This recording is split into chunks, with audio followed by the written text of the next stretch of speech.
Okay class, so yesterday we were talking about liabilities, ठीक है? और हम लोगों ने liabilities हमने कहा था कि we will study all of the liabilities starting from current liabilities. Current liabilities एक एक करके जितनी भी liabilities हैं उनको एक एक करके देखेंगे. So now the first one is accounts payable, ठीक है? Accounts payable. Now you have some idea what are accounts payable? इससे पहले आप accounts payable पढ़ चुके हैं ना? Yes. So you have some idea what are accounts payable? Yes. Ji. What are accounts payable? The amount which you have to pay, ठीक है? So these are your short-term obligations to suppliers for purchase of merchandise and to others for goods and services. So whatever goods or services or merchandise or services, whatever you bought and you have not paid for it, तो जब आप उसके लिए पे करेंगे, अभी तक से आपने पे नहीं किया, so this is your obligation to pay them and that is called accounts payable. Got the idea? Yes. Okay. So let's move on. Now accounts payable is the first one in current liabilities. Current liabilities में सबसे पहला accounts payable है. That means it is the most liquid. ये सारा हम लोग पढ़ते हैं liquidity के order में पढ़ते हैं. जिस तरह हम लोगों ने asset start किया था, and we first talked about financial assets. हमने जब asset start किया, तो हमने सबसे पहले financial assets पढ़े थे, और उसमें सबसे पहले cash and then account receivable blah blah blah. याद है? Yes. ठीक है. Sorry, marketable securities of the account. So liquidity order. So now we are on this side now. In we are doing liabilities, और हमने कहा सबसे पहले जो liabilities हम पढ़ रहे हैं वो current liabilities, और उसके अंदर हम पढ़ रहे हैं accounts payable. So this is the first one and it is the most liquid. अब ये जो आपके short term obligations हैं, ये किन लोगों के लिए हैं, मतलब किन लोगों से आपने चीजें ली हैं? Merchandise inventory invoices, ठीक? आप लोगों ने merchandise की inventory खरीदी, shipping charges, office supplies invoices, utility and phone bills, ये सारी चीजें आप उसी वक्त पे नहीं करते ना. Normally these are accounts payable. When you need to record it, so you will record it as, in this case, as an asset, inventory, and then the credit will go to accounts payable. कि आप इसको पे करेंगे. आप इसको record करते हैं shipping charges as an expense, कि shipping charges या shipping expenses, और फिर साथ cash की बजाय you would rather record it as accounts payable, and then you would pay, let's say after 1 day, 2 days, या you would give a check for the next 5 days, या जो भी आपका है, give it for the next 5 days. So that's how you deal with accounts payable. Clear? Accounts payable clear? Yes. Okay. So let's move on. Notes payable. Now there is a slight difference between accounts payable and notes payable. If you remember when we were doing assets, financial assets, तो हम लोगों ने account receivable पढ़ा और फिर साथ ही हमने notes receivable पढ़ा था. याद है? तो दोनों के अंदर क्या फर्क था? What was the difference between the two? दोनों के दरमियान क्या फर्क है? याद है? Account receivable and notes receivable. वो note receivable जो था वो एक formal note था. ठीक है? हम formal in writing देते कि मैंने इससे पैसे लेने हैं, ताकि मुझे पता हो कि मैंने इससे कितने पैसे लेने हैं. और normally उसके अंदर एक और चीज होती थी, memorandum टाइप होता, लेकिन उसके अंदर एक और चीज थी, इंटरेस्ट था. ठीक है? It was interest bearing, कि अगर आपने इतने दिनों बाद आप मुझे पैसे देंगे और इस हिसाब से उस ऊपर इंटरेस्ट देंगे, इस दिन देंगे, दिन भी आप बताते थे कि 5 दिन, 10 दिन, 20 दिन, एक हफ्ता, और उसके बाद आप उसके ऊपर इंटरेस्ट भी चार्ज करते थे. So when a company borrows money, a note payable is created. Okay?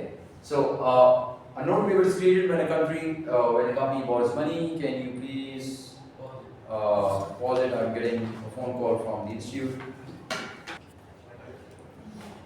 Okay. So now we were talking about note receivable. कि notes receivable, आप जब कभी आपने किसी को पैसे देने होते हैं किसी ऑर्गेनाइजेशन में, so they will create a notes payable.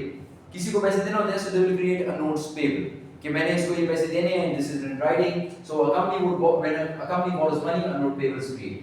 अब note payable जब वो create करता है, so at times it so happens कि वो पैसे उसने 2 साल में देने या 5 साल में देने. So in that case, what is the nature of that liability?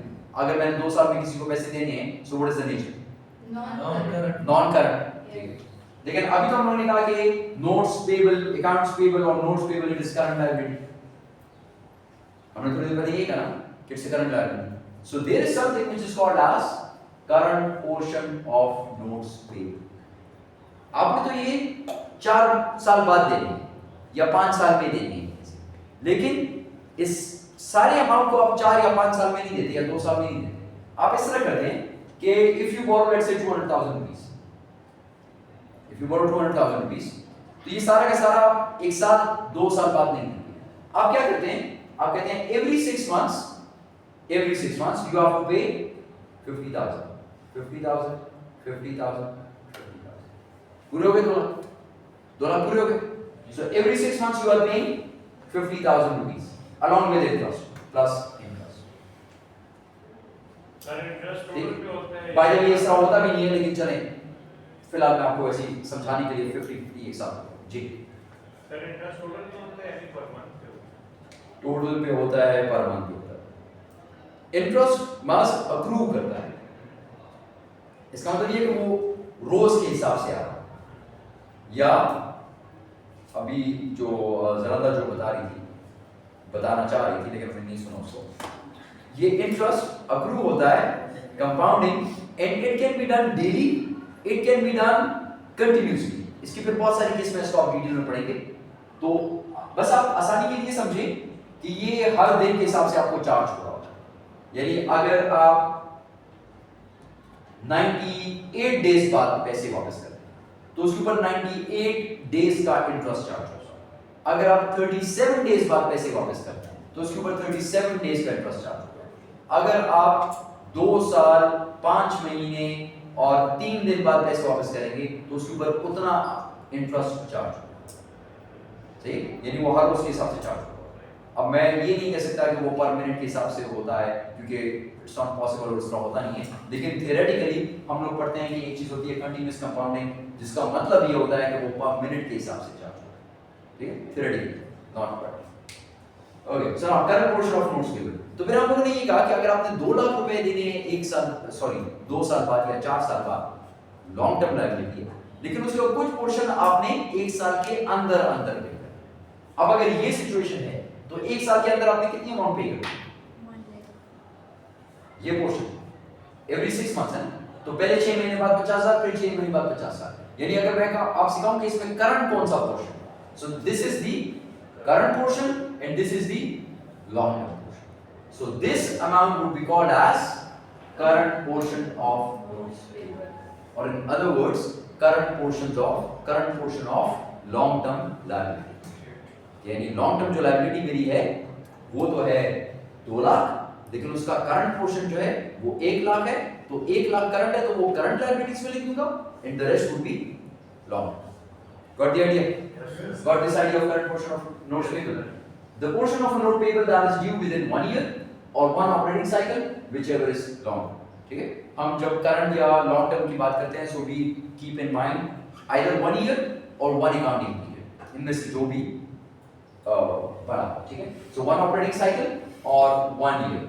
Now total notes payable, we have current notes payable and then we have non-current notes payable. इस तरह मैंने आपसे कहा कि अगर 2 लाख है तो 1 लाख करंट में आ गया, 1 लाख non-current। कर दिया गया? क्लियर है? आसान है? आसान है? नहीं आसान है, फिलहाल तक आसान है, फिलहाल तक आसान है। और इसको अगर रिलेट करें आप अकाउंट्स रिसीवेबल के साथ तो एग्जैक्टली सेम है, सिर्फ उल्टा हिसाब। वहां पे नोट्स रिसीवेबल था, यहाँ पे नोट्स देखिए, यहाँ पे आपने पैसे लेने होते हैं ना, तो वो ऐसा होता है, यहाँ पे आपने पैसे देने तो वो पेबल होता है। बाकी सेम तरीके से काम कर रहा है। मेरा कहने का मतलब ये था कि नेचर उसका सेम है, उसके फीचर सेम है, लेकिन फर्क ये है कि बिल्कुल आपके पास बिल्कुल एक्सट्रीमली ऑपोजिट है। एक जगह पे पैसे लेने हैं, एक जगह पे पैसे देने हैं। So now this is what it looks like. ये एग्जैक्टली सेम है जो इससे पहले हमने देखा, बिल्कुल सेम। यहां पर मैं ये देख रहा हूं कि मैं पैसे दूंगा, वहां पर हम किसी और बंदे से ये नोट लिखा हुआ ले लेते थे कि उसने पैसे मुझे देने, so that was my receivable. Over here it is my payable, so over here I will write, यहां पे मैं लिख दूंगा कि मैं पैसे दूंगा, आई प्रॉमिस टू पे। वहां पे उसने मुझे लिख के दिया था कि जो भी उसका नाम है, mass promises to pay the organization I M sciences, यहाँ पे आई एम साइंसेस लिखी, क्या साइंसेस प्रॉमिसेस टू पे मास। ठीक है, got the idea? Okay, so now promissory note, इसके अंदर क्या क्या होता है? फर्स्ट ऑफ ऑल लोकेशन, किस जगह पर आप नोट्स पे ये प्रॉमिसरी नोट जनरेट हो रहा है, द डेट, जिस डेट पे जनरेट हो रहा है, then the time period 6 months after this, so इसका मतलब ये कि आज से 6 मंथ्स के बाद, 6 मंथ्स आफ्टर दिस डेट, आज की डेट क्या है नवंबर 1st, सो आज के दिन के बाद 6 महीने बाद आपने पे करना है। 6 मंथ्स आफ्टर दिस डेट कौन पे करेगा? पोर्टर कंपनी, जो कह रहा है कि मैं पे करूंगा। Porter company promises to pay, since it's a promissory note, तो इसका फीचर ये होता है कि आप प्रॉमिस करते हैं कि हाँ मैं प्रॉमिस करता हूँ कि मैं पे करूंगा। promises to pay to the order of, अब किस को मैंने देना है? मैंने मास को देना है, तो या तो मैं मास को दूंगा और या मास जिसको मुझे बोलेगा उसको दे दूंगा। यानी लेट्स से मास ने अब्बास से कोई पैसे लिए, तो मास कहेगा कि यार आप मैं साइंस से मुझे पैसे दे, तो मास कहेगा यार बस मेरे ऑर्डर पे अब्बास को दे दो। सो promises to pay to the order of Security National Bank। अब नॉर्मली होता है इस तरह कि अब ये लोगों के दरमियान नहीं होता, ये arrangements normally is with the bank, bank के साथ आपकी अरेंजमेंट होती है। क्योंकि नॉर्मल इस तरह तो नहीं होता कि मास मुझे कर्ज दे दे 5 लाख का और 10 लाख का, हाँ बैंक मुझे कर्ज देता है, ठीक है। सो बैंक इन्वॉल्व होता है जी। अगर मास कर्जा देता है तो अच्छी बात है, मास से कर्जा लिया करें। So paid with the order of security national bank. अब कितना अमाउंट? द सम ऑफ, जो भी अमाउंट है वो अमाउंट लेते हैं विद इंटरेस्ट। अब यहाँ पे आ गया इंटरेस्ट, पे अटेंशन, इंटरेस्ट किस अमाउंट से? एट द रेट ऑफ 12%, ठीक है। ये सारा इसका प्राइमरी है। लोकेशन, डेट, टाइम पीरियड, कितने टाइम पीरियड बाद, कौन प्रॉमिस कर रहा है कि पे करे, किसको पे करना है, किसको पे करना है, कितना अमाउंट पे करना है, उसका इंटरेस्ट कितना है, sign by the treasurer of the country. सही है? क्लियर है? सही है। जाए आगे, क्या करेंगे स्टार्ट? आज के क्लास में क्या ब्रेक करेंगे? आज तो इतनी छोटी क्लास है। ओके सर क्या है सर 2 मिनट? ना आज नो ब्रेक थे। सर आप ब्रेक में अटेंडेंस ले लीजिए ना सर। अटेंडेंस ले चुका हूं जी सर। अटेंडेंस ले चुका हूं class. Okay let's start now. Yes sir. So the journal entry. अब जर्नल एंट्री क्या होगा? अब नवंबर 1st को ये प्रॉमिसरी नोट हुआ ना, नवंबर 1st को आपने प्रॉमिसरी नोट लिखा है 1 नवंबर को, तो 1 नवंबर को आप एंट्री क्या करेंगे? अब 1 नवंबर को प्रॉमिसरी नोट किसने लिखा था? प्रॉमिसरी नोट लिखा था पोर्टर कंपनी कि वो पे करेगा नेशनल बैंक को, सिक्योरिटी नेशनल बैंक। तो पोर्टर कंपनी इसको रिकॉर्ड करेगा अपने पास कि उसने पे करना है ना, तो उसके लिए ये लायबिलिटी होगी। और किसको पे करना है? सिक्योरिटी नेशनल बैंक को। तो सिक्योरिटी नेशनल बैंक लिखेगा कि उसको ये मिलेंगे, तो वो लिख देगा इसको नोट रिसीवेबल, वो अपने साथ नोट रिसीवेबल लिख देगा। और जिसने पे करना है पोर्टर कंपनी, ये अपने पास नोट्स पेबल लिख देगा। Okay, so it would look something like this. अब क्या वो लिखेगा अपने पास? उसने पैसे दिए उसको, ठीक है, वो पैसे उसके पास आने हैं। On November 1st 2003 porter company would make the following entry. So porter company ये एंट्री करेगा, नोट्स पेबल क्रिएट हो गए, ठीक है, cash debit, notes payable credit 10,000 and 10,000. So this is the first entry which would be written on the day the notes payable is created. Porter company promises to pay, तो उसके लिए obligation है, तो वो अपने लिए notes payable create कर लेगा। ये notes payable है उसका, और 1 लाख रुपए या जितने भी रुपए उसने लिए हैं वो 1 लाख रुपए अपने साथ लिख देगा, ठीक है। मैंने कर्जा लिया मास से, तो मैं कैश मेरे पास आया, सो मैं कैश को डेबिट कर दूंगा, मेरे पास पैसे आए हैं। फिर ये मैंने पैसे देने हैं, तो मैं नोट्स पेबल, और फिलहाल मैंने पैसों के बदले मास को एक नोट लिख दिया। So notes payable is created, it's a liability, so it's credited amount जो भी आपने नोट्स प्रॉमिसरी नोट के अंदर लिखी है 100,000 200,000 जो भी हो। सही है? पहली एंट्री क्लियर? पहली entry clear? Okay, next thing, अब इसके अंदर इंटरेस्ट इन्वॉल्व, तो इसका मतलब ये कि इंटरेस्ट अप्रूव करेगा। और हमने कहा था कि इंटरेस्ट का सबसे अच्छा तरीका ये है कि आप पर डे के हिसाब से करें कि डेली कितना है।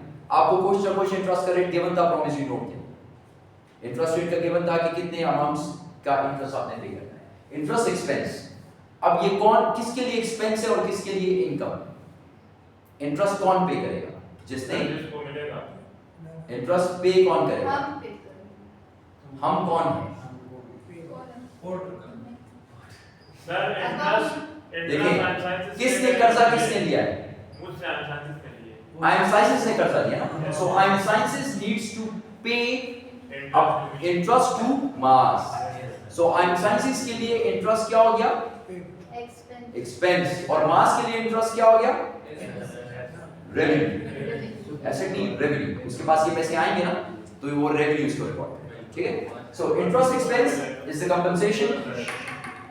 Interest expense is the compensation to the lender for giving up the use of money for a period of time. अब जलंधा में एक और बात बताना चाह रही थी, वो ये कहना चाह रही थी कि टाइम वैल्यू ऑफ मनी, यानी ये जो पैसे मास से मैंने ले लिए हैं, तो मास इस पैसों के बदले कुछ और काम कर सकता था, अब वो नहीं कर सकता, तो इस वजह से मुझे मास को कुछ कंपनसेशन देना पड़ेगा. सर लेकिन अगर अकाउंटिंग में आप इस्लाम डालें तो फिर तो ये गलत है. अकाउंटिंग में नहीं, इंटरेस्ट में. अकाउंटिंग तो बिल्कुल इस्लाम के मुताबिक है, इंटरेस्ट में. तो सर तो उसमें इंटरेस्ट आ जाता है. तो इंटरेस्ट आ जाता है, तो आप इंटरेस्ट बेयरिंग ट्रांजैक्शंस ना करें, आप प्रोमिसरी नोट ना लें, तो नहीं आएंगे. सिंपल ऐसा. आप इंटरेस्ट बेयरिंग लोन्स ना लिया करें. इस्लाम में तो अलाउड है कि there is another loan which is कर्ज हसना विद नो इंटरेस्ट. ठीक है? या अगर आपने कभी लोन लेना है, मुझे बिजनेस के लिए लोन चाहिए ना, मास मुझे बिजनेस के लिए लोन दे रहा है, तो मैं मास से कहता हूँ यार ये बिजनेस है, मैं मोबाइल खरीद के बेचूंगा, तो ऐसा करता हूँ पैसे आप दे दें, ठीक, मोबाइल खरीद लूंगा, जितना भी प्रॉफिट हो गया आधा मेरा आधा. This is law, this is law. ठीक है? आप इस तरह करें. Okay, so let's come back. But the problem is you need to learn these things so that you know okay, what are these, and then if you want to avoid it, this is something good, yes, you should avoid it. Okay. So now interest expense is the compensation to loan.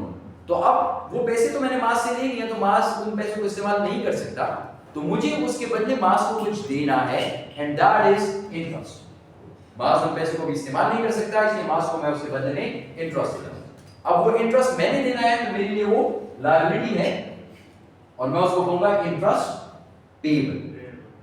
मेरी liability है ना कि मैंने अब interest भी पे करना है मास को. एक तो मास को उसके अपने पैसे वापस करने हैं, ये वाला, और फिर मास को इंटरेस्ट भी देना है इसके ऊपर. तो मेरी दो लायबिलिटीज क्रिएट हो गई, एक प्रिंसिपल अमाउंट की, इसको प्रिंसिपल, और एक इंटरेस्ट की अमाउंट, वो भी उसको पे करना है. सो इंटरेस्ट पेएबल एक और लायबिलिटी क्रिएट होगी, एक और लायबिलिटी क्रिएट होगी which is interest payable to the lender. मास के लिए क्या है? इंटरेस्ट इज अ रेवेन्यू, उसके लिए तो ये रेवेन्यू है. ठीक है? अब मास इंटरेस्ट नहीं लेता, तो मास फिर हमें दे दे वो इंटरेस्ट. हम मतलब आप जो चीज नहीं कर सकते वो सदका कर सकते हैं. नहीं, सदका कर देना, आप सदका कर देना, आपकी तरफ से सदका हो जाएगा मास, और हम लोग एंजॉय करेंगे. तूने ना जितना पैसे देने हैं ना वो डबल देगा. Okay, आगे चलें. To the borrower, okay, pay attention class. To the borrower, interest is an expense. Clear होगी स्टोरी? सारी स्टोरी क्लियर? जिसने पैसे देने हैं, ठीक है, उसके लिए एक्सपेंस है, जिसने पैसे वसूल कर रहे हैं इंटरेस्ट, उसके लिए रेवेन्यू. अब इसको कैलकुलेशन किस तरह करें? ठीक?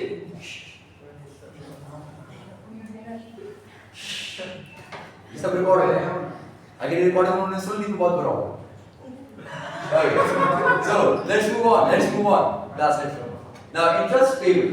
So interest, how do you calculate this interest? अब इसको interest को calculate किस तरह करते हैं? So the interest formula includes three variables that must be considered when computing interest. ये हम पहले भी कर चुके हैं पिछले चैप्टर में, चैप्टर 7 में. अभी दोबारा देख रहे हैं कि इंटरेस्ट को कैसे कैलकुलेट करते हैं.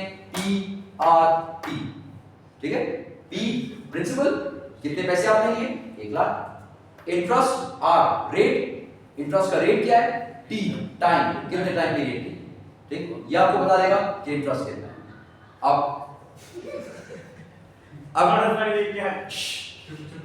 अब जो आगे जो आप पढ़ेंगे ना आगे जाके, वो फॉर्मूला से चेंज हो जाएगा, क्योंकि वो कंपाउंड इंटरेस्ट है. ठीक है?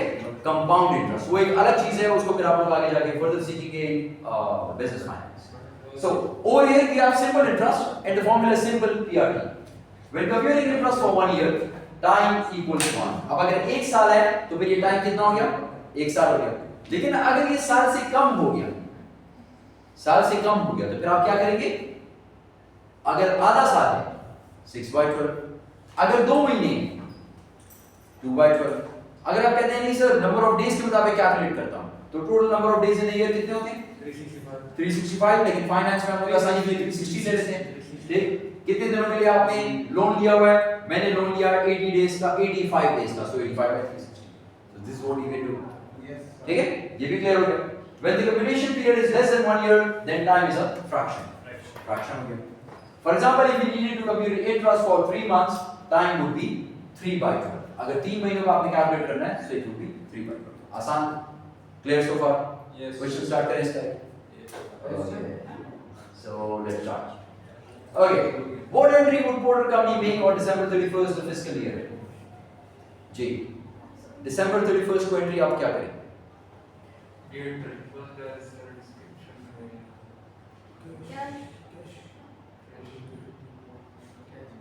31st को आप क्या एंट्री करेंगे? आपने लोन किस दिन लिया था? याद है किसी को? 1st November। 1st November को आपने लोन लिया। So you got a loan on 1st November। Amount was 100,000। Interest rate was 13%। ठीक? और कितने साल का इंटरेस्ट था ये? कितने साल का सॉरी लोन था? कितने साल का लोन था? 6 महीने। ना 6 महीने का था। ना, दो साल। मुझे 18 मंथ्स का याद है। रेडी था सर। बिल्कुल सर, मुझे भी याद है। Let's find out, let's find out। Not a big deal। It's not a big deal। ये 12%।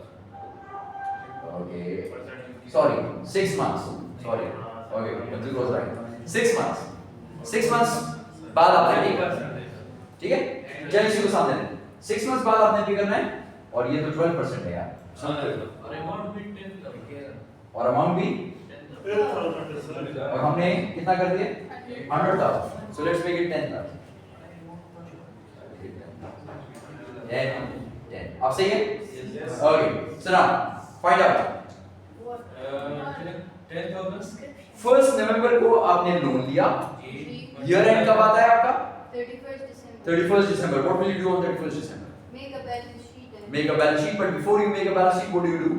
account payable and interest payable. आप सारी एडजस्टिंग एंट्रीज करते हैं Yes, and ना? then तो आप एडजस्टिंग एंट्रीज के लिए क्या करेंगे?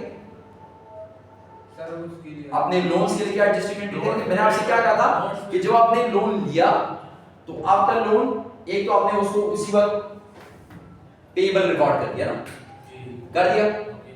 फिर किसी ने पूछा सर इंटरेस्ट कब होता है? माज ने पूछा। मैंने माज से कहा कि माज इंटरेस्ट स्टार्ट हो गया इस दिन से, और रोज आपके ऊपर इंटरेस्ट पर डे आ रहा है, आ रहा है, आ रहा है। ठीक? तो अगर 1st नवंबर स्टार्ट किया आपने और दिसंबर तक, 31st दिसंबर तक कितने महीने आपको हो गए? Sir, 2 months के expense पर हम count करें। 2 मंथ्स का कौन सा एक्सपेंस? Interest interest expense. वो आपके ऊपर, वो आपसे मांग नहीं रहा है, वो आपसे कहेगा 6 मंथ्स बाद जब आप मुझे ये पैसे वापस करेंगे सर इंटरेस्ट भी दे दें, लेकिन interest has been accrued. Interest तो अक्रू हो चुका है, आपके ऊपर तो 2 महीने का इंटरेस्ट आ चुका है। तो आपको 31st दिसंबर को एडजस्टिंग एंट्री करनी है, तो आपको उसको बताना है कि ये भी पेएबल है, और साथ साथ ये जो इंटरेस्ट इसका आ गया 2 महीने का, वो भी मेरे ऊपर पेएबल। तो वो कितना है? Sir, payable के expense। एक्सपेंस भी रिकॉर्ड करूंगा उसे। क्या आपने उसको पे कर दिया? How would you record expense? गुरमाने, how would you record expense? Interest expense ये रिकॉर्ड कर दिया। Debit cash, notes payable. देखिए यही तो आपसे कह रहा हूं ना कि कैश आप उस वक्त रिकॉर्ड नहीं करेंगे। आप उसको उस वक्त वो पैसे नहीं देंगे यार 2 महीने हो गए ये पैसे लेने अच्छा, पैसे नहीं दिए। नहीं देते, आप कभी नहीं देते। आप उसको देंगे जब ये आप ये वापस करेंगे ना, तब आप उसको इंटरेस्ट के पैसे देंगे 6 महीने बाद। 6 महीने बाद। लेकिन 2 महीने तक इंटरेस्ट तो आपके ऊपर आ गया है, Okay. ठीक? So you need to record the interest expense And and then you need to record it as interest payable. Interest payable. ठीक है? Interest payable. Interest payable would be a good term rather than note payable. ठीक?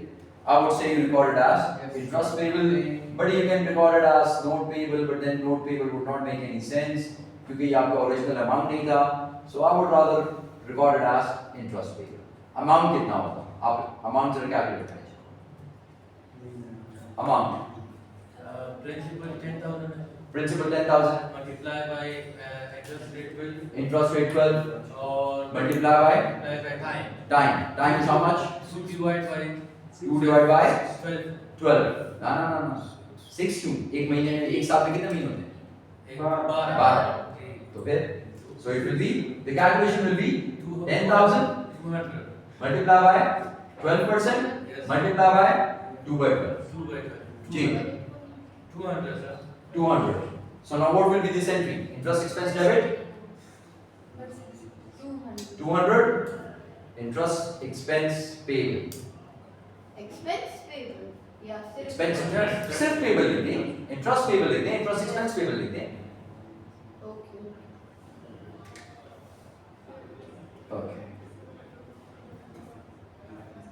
सही yes sir सही Yes.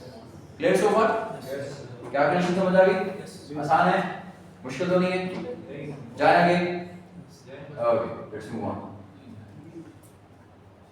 Okay payroll liabilities payroll क्या होता है payroll क्या होता है तनख्वाह पेरोल इज तनख्वाह ठीक है wages Salary. so now you need to salaries so now you need to pay your labor Yes. you need to pay your employees Yes.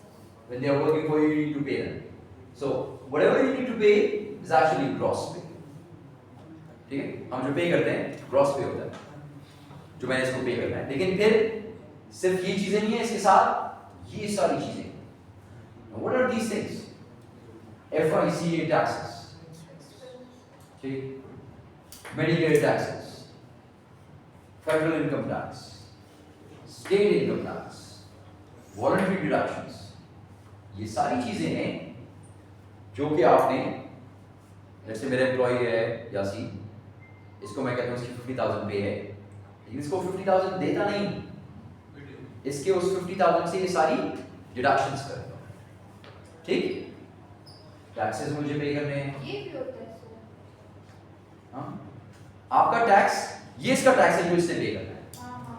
लेकिन ये पे नहीं करता इसकी बजाय मैं पे करता हूँ Okay. अपने से नहीं इसी से काट ठीक है this is called as withholding tax नहीं पढ़ा no कभी सुना भी नहीं कभी नहीं टैक्स एट सोर्स यानी अब अगर इसको मैं पैसे दे दूं और ये भाग जाए और ये गवर्नमेंट को टैक्स ना दे ये गवर्नमेंट को डिक्लेयर ना करे कि कहाँ पे काम करता है और कितनी तनख्वाह देता है पॉसिबल है ब्लैक मनी होगा it's not black money but people can evade taxes तो इस वजह से इसको रोकने के लिए व्हाट द गवर्नमेंट्स डू और tax departments do they tell the employers organizations to tax at source source के ऊपर टैक्स कर दो सोर्स ये है कि पैसे यहां से इसको जाएंगे तो जब इसको पैसे जाएंगे तो उससे पहले इसमें से टैक्स काट के इसको और मैं आखिर में सबकी कैलकुलेशन कर दूंगा इससे इतना टैक्स काटा है इससे इतना और आखिर में इनकम टैक्स अथॉरिटी को सारे पैसे भिजवा दूंगा और कहूंगा ये डिटेल है मैंने इस लोगों से इतने